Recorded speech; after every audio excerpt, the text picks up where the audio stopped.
Hey there, my name is Brett. I'm a media teacher, and here is something that I've been teaching this week. I took this article, The Irresistible Voyeurism of Day in My Life Videos, into my Year 11 class where I'm introducing the idea of representation. I didn't start here though. Where I started was with this particular TikTok. Day in My Life as a stay-at-home girlfriend.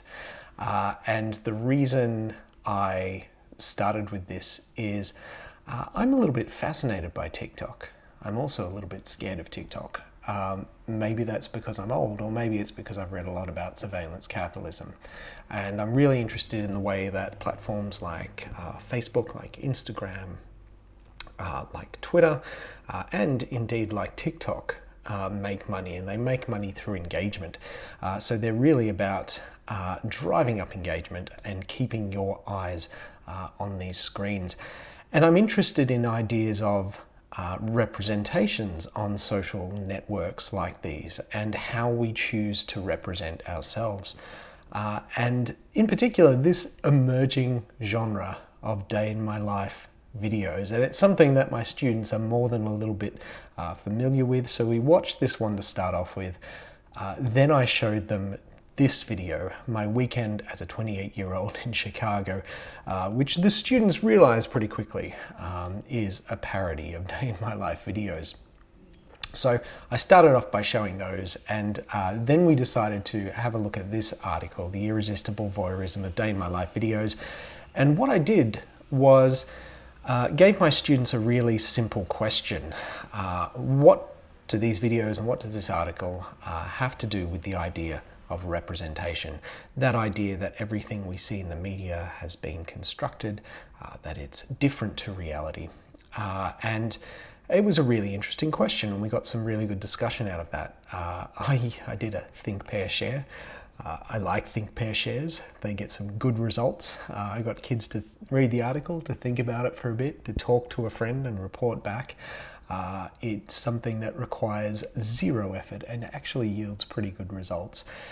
So as they were working away, I was sort of putting my answer using a couple of quotes from this article here.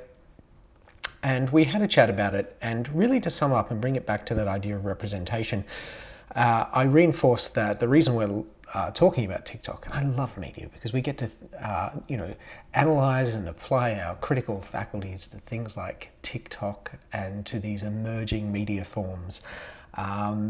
I tried to bring it back to this idea of representation. So that idea that representations are not the same as reality. And what's really interesting about these day in the life videos, as this article points out, and I've linked to that below and to the videos below, is that as audiences and as a society, we ascribe levels of realism to these media products. And as the article notes, these videos range from mostly faithful representations to heavily romanticized fantasies. And we also talked about this idea of codes and conventions, of course, that media products are created with these, a combination of these things. And one of my students very astutely noted that these videos have a particular aesthetic. And I guess the two things that I was able to identify is that, of course, they're shot vertically, which is a TikTok thing. They largely use point of view shots. But I think she had some other aesthetics in mind in terms of this form. What I found really fascinating about these videos is, of course, media representations are influenced by the views and the values of those people who create them, whether they, consciously want to do that or not. And these videos seem to reflect ideas of wealth, of class, and gender. It's really interesting in the article where it kind of suggests that videos like A Day in My Life as a Stay-at-Home Girlfriend are kind of anti-feminist. And I have to admit, when I saw her ironing his shirts, I'm like, no, don't do that. The reason your mum ironed your shirts when you were a kid is because you were helpless and you couldn't do anything for yourself. Iron your own damn shirts, or buy some wrinkle-free shirts or something. Just don't do that. So what I find interesting is the way that audiences, people like us, bring our own reading, bring our own lens to these videos, and we might read them as anti-feminist. We might read them as being boastful or as privileged. So it actually illustrated a whole lot of really important ideas about media representation. So I thought that was a really fun activity. You're probably thinking, Brett, why are you here talking about something that you did in class this week? And I guess the answer is, as I mentioned just before, I left social media. I decided that it was probably sapping my time and sapping my attention, but one of the downsides of that is that I'm not talking with other media teachers as much as I used to. So I wanted to jump on YouTube and do some regular vlogging.